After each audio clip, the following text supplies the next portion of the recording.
ನಮಸ್ಕಾರ. ಗುರುಮಾತಾ ಗುರುವಾಣಿ ವಿಶೇಷ ನೇರ ಪ್ರಸಾರ ಕಾರ್ಯಕ್ರಮಕ್ಕೆ ಸ್ವಾಗತ. ನಾನು ಸುಷ್ಮಿತಾ ನಟರಾಜ್.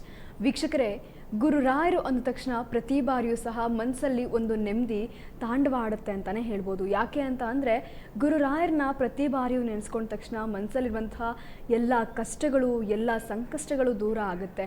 ಪ್ರತಿ ಬಾರಿಯೂ ಸಹ ಒಂದು ಬಾರಿ ರಾಯರೇ ಅಂದರೆ ಸಾಕು, ಎಲ್ಲ ಕಷ್ಟಗಳು ದೂರ ಆಗಿದೆ ಅಂತಾನೆ ಅರ್ಥ. ಇನ್ನು ಅದೇ ರೀತಿಯಾಗಿ ಇವತ್ತು ಶನಿವಾರ, ಶನಿದೇವರ ಆರಾಧನೆಯ ಜೊತೆಗೆ ನಿಮ್ಮ ರಾಶಿ ನಕ್ಷತ್ರಗಳಲ್ಲಿ ಇರುವಂತಹ ಗ್ರಹಗತಿಗಳ ಬದಲಾವಣೆ ಯಾವ ರೀತಿ ಇದೆ, ಅದೇ ರೀತಿಯಾಗಿ ಕುಜದೋಷದಲ್ಲಿ ಸಾಕಷ್ಟು ಜನ ಒಂದಷ್ಟು ಸಂಕಷ್ಟಗಳನ್ನು ಎದುರಿಸ್ತಾ ಇರ್ತೀರಾ.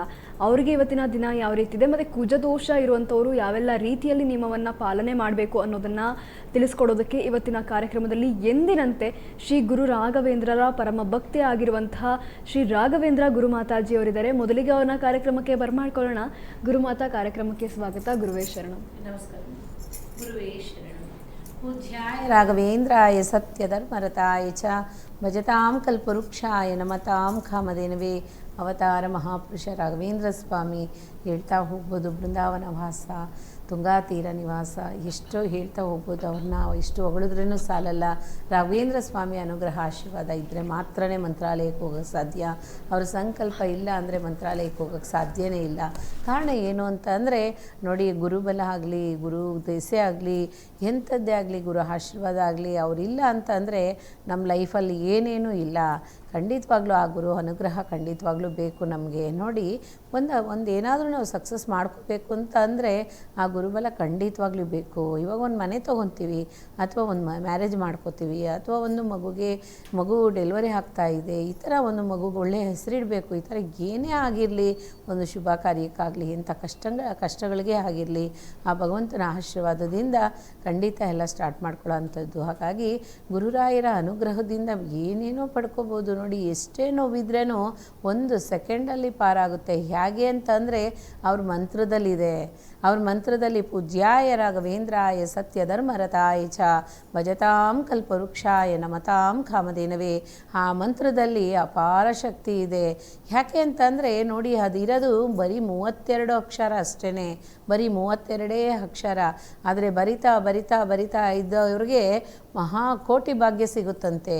ಅಷ್ಟು ಆ ಮಂತ್ರದಲ್ಲಿ ಅರ್ಥ ಇದೆ. ಅದಕ್ಕೆ ಹೇಳೋದು, ರಾಘವೇಂದ್ರ ಸ್ವಾಮಿ ಯಾವಾಗ್ಲೂ ಸದಾ ಕಾಲನೂ ಒಂದೇ ರೀತಿ, ಬಡವರಾಗಲಿ ಸಾಹುಕಾರಾಗಲಿ ಎಂಥ ಶ್ರೀಮಂತರೇ ಆಗಿರಲಿ, ಒಂದೇ ರೀತಿ ಆಶೀರ್ವಾದ ಅವ್ರ ಹತ್ರ, ಒಂದೇ ರೀತಿ ಸಂಕಲ್ಪ.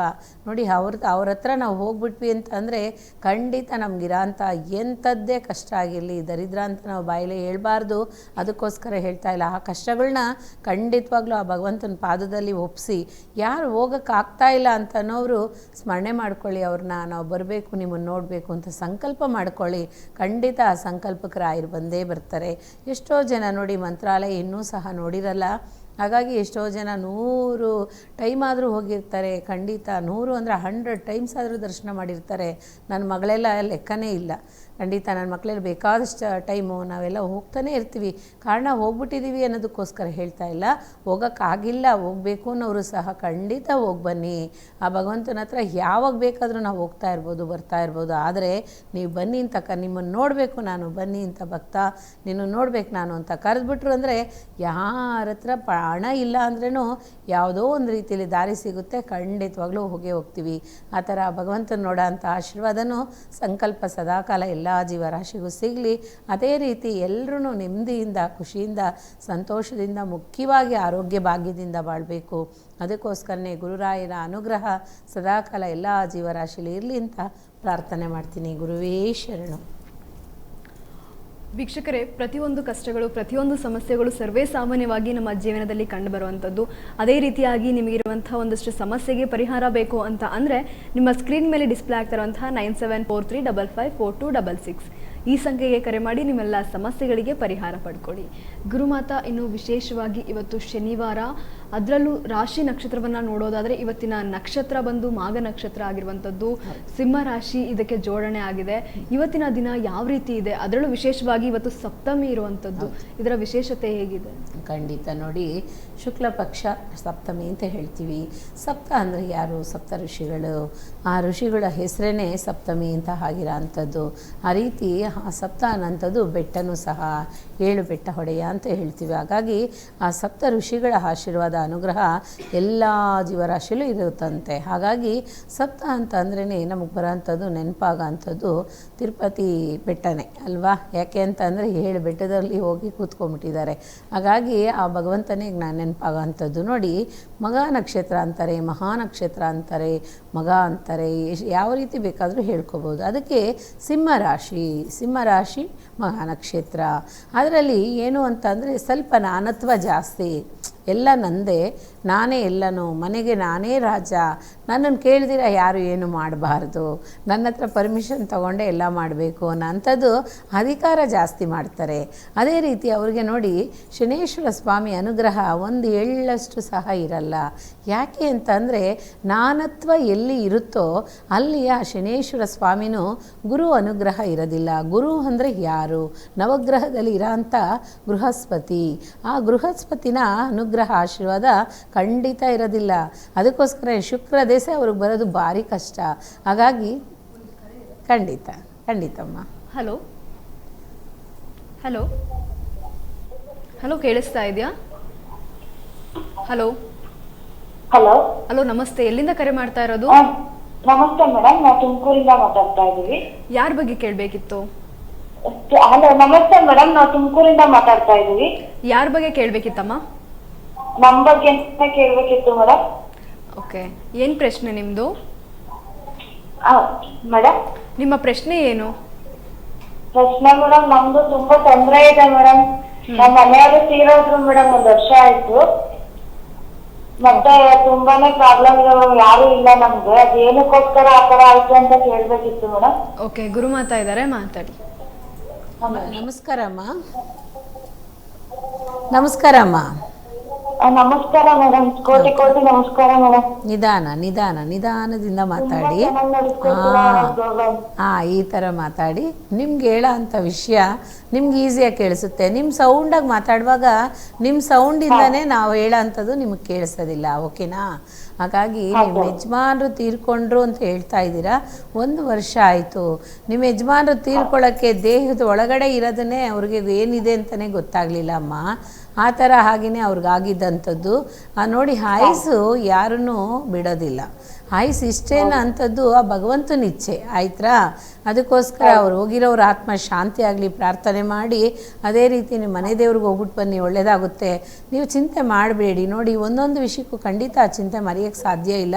ಇದ್ರೇನು ಸ್ವಲ್ಪ ರಿಲ್ಯಾಕ್ಸ್ ಹಾಕ್ಕೊಂಡು ನೀವು ಬರಬೇಕು. ಯಾಕೆಂದರೆ ನೀವು ನಿಮ್ಮ ಕುಟುಂಬನ ನೋಡೋದಕ್ಕೆ ನೀವು ಎದ್ದೋಳ್ಬೇಕಲ್ಲ. ಹಾಗಾಗಿ ಸ್ವಲ್ಪ ಧೈರ್ಯ ತಗೊಳ್ಳಿ. ಆಯುಸ್ ಅಷ್ಟೇಮ್ಮ, ಅವರಿಗೆ ಆಯುಸ್ ಅಷ್ಟೇ. ಹೇಳಿಮ್ಮ, ಹೇಳಿ. ಒಬ್ನೇ ಮಗ ಇದ್ದಾನೆ ಮೇಡಮ್, ನನ್ಗೂ ಹುಷಾರಿರಲ್ಲ ಮೇಡಮ್. ಯಾವಾಗ್ಲೂ ನಿಧಾನ ಶಾಂತತೆಯಿಂದ ಹೇಳಿ. ನಿಮ್ಗೆ ಹುಷಾರಿದ್ದಂಗೆ ಆಗುತ್ತೆ ಅವಾಗವಾಗ್ಲೇ ಅಲ್ವಾ? ಆಪರೇಷನ್ ಆಗಿದೆ ಮೇಡಮ್. ತುಂಬಾ ಚೆನ್ನಾಗಿ ನೋಡ್ಕೊಂತ ಇದ್ರು ಮೇಡಮ್. ಹೋಗ್ಬಿಟ್ರು. ಏನ್ ಆಪರೇಷನ್ ಅಮ್ಮ? ನನ್ಗೆ ಗರ್ಭಕೋಶ ತೆಗ್ದಿದ್ರು ಮೇಡಮ್. ಇನ್ನೊಂದು 5.5 kg ಗೆಡ್ಡೆ ಇತ್ತು, ಮತ್ತೆ ಇನ್ನೊಂದ್ಸರಿ ಗೆಡ್ಡೆ ಆಗಿತ್ತು. ಆಮೇಲೆ ಇದು ನನ್ ಮಗಂದೊಂದು ಸಿಸೇರಿಯನ್ ಆಯ್ತು ಮೇಡಮ್. ಅದು ಮತ್ತೆ ಈಗ ಆಪರೇಷನ್ ಮಾಡ್ಬೇಕು ಅಂತ ಇದ್ದಾರೆ ಮೇಡಮ್. ಯಾರು ಇಲ್ಲ ಮೇಡಮ್ ನಮ್ಗೆ. ಓಕೆ, ಯಾರು ಇಲ್ಲ ಅಂತ ಚಿಂತೆ ಮಾಡಬೇಡಿ. ನೋಡಿ, ಯಾರು ಇಲ್ದವ್ರಿಗೆ ಆ ರಾಘವೇಂದ್ರ ಸ್ವಾಮಿ ಇದ್ದೇ ಇರ್ತಾರೆ, ಭಗವಂತ ಎಲ್ಲರೂ ಇದ್ದೇ ಇರ್ತಾರೆ. ಖಂಡಿತವಾಗ್ಲೂ ಚಿಂತೆ ಬೇಡ ಅಮ್ಮ, ಚಿಂತೆ ಮಾಡಬಾರ್ದು. ಅದೇ ರೀತಿ ಹೋಗಿರೋ ಅಂಥವ್ರಿಗೆ ಆಯುಸ್ ಅಷ್ಟೇ. ಧೈರ್ಯ ತಗೊಳ್ಳಿ. ನಿಮ್ಮ ಮನಸ್ಸಿಗೆ ಭಗವಂತ ಧೈರ್ಯ ಕೊಡಲಿ. ಅದೇ ರೀತಿ ಯಾವಾಗಲೂ ಸದಾಕಾಲ ಅವರ ಆಶೀರ್ವಾದನೂ ನಿಮಗೂ ನಿಮ್ಮ ಮಕ್ಳಿಗೂ ನಿಮ್ಮ ಮನೆಗೆ ಯಾವಾಗಲೂ ಇರಲಮ್ಮ. ಚಿಂತೆ ಮಾಡಬೇಡಿ. ಗರ್ಭಕೋಶ ನೀವು ಆಪರೇಷನ್ ಮಾಡಿ ಏನು ಪ್ರಾಬ್ಲಮ್ ಇಲ್ವಾ ಮೇಡಮ್? ನಮ್ಗೆ ಹುಷಾರಿರಲ್ಲ ಮೇಡಮ್, ಅದಕ್ಕೆ ಭಯ. ಇಲ್ಲ ಮೇಡಮ್ ಬಂದೆ ನಿಮಗೆ ಭಯ, ನಿಮ್ಗೇನೂ ಆಗಲ್ವಾ ಭಯ ಆಗ್ತಾ ಇದೆ ಅಂತ ಹೇಳ್ತಿರಲ್ಲ. ಶುಗರ್ ಮಾತ್ರ ಬರದಂಗೆ, ಶುಗರು BP ಬರದಂಗೆ ನೀವು ಆರೋಗ್ಯ ನೋಡ್ಕೋಬೇಕಮ್ಮ. ಇದೆ ಮೇಡಮ್, ಶುಗರ್ BP ಇದೆ ನನಗೆ. ಹೋಗ್ಬಿಟ್ಟು ಡಾಕ್ಟ್ರ್ ಹತ್ರ ಅವಾಗವಾಗಲೇ ನೀವು ಡಾಕ್ಟ್ರ್ ಹತ್ರ ಹೋಗಬೇಕು. ಯಾಕೆ ಅಂದರೆ ಎಂಥದ್ದೇ ಆಪ್ರೇಷನ್ ಆದವ್ರಿಗೂ ಶುಗರ್ ಇತ್ತು ಅಂದರೆ ಖಂಡಿತ ಅದು ಅಂಥದ್ದು ತುಂಬ ಲೇಟ್ ಆಗಿಬಿಡುತ್ತೆ, ಅಥವಾ ಬೇರೆ ಬೇರೆ ವಿಷಯಗಳು ಕ್ರಿಯೇಟ್ ಆಗುತ್ತೆ.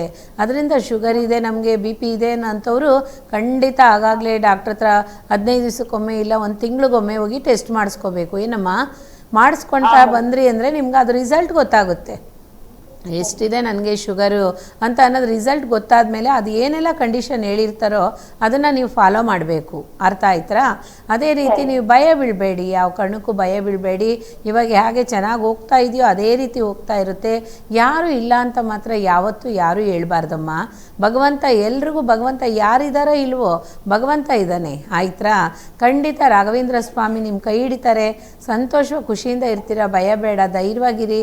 ನಿಮ್ಮ ಆರೋಗ್ಯನೂ ಸಹ ಸ್ವಲ್ಪ ಆರೋಗ್ಯನೂ ಚೇತರಿಸ್ಕೊಳ್ಳೋಕ್ಕೆ ಶಕ್ತಿನೂ ಕೊಡ್ತಾರೆ.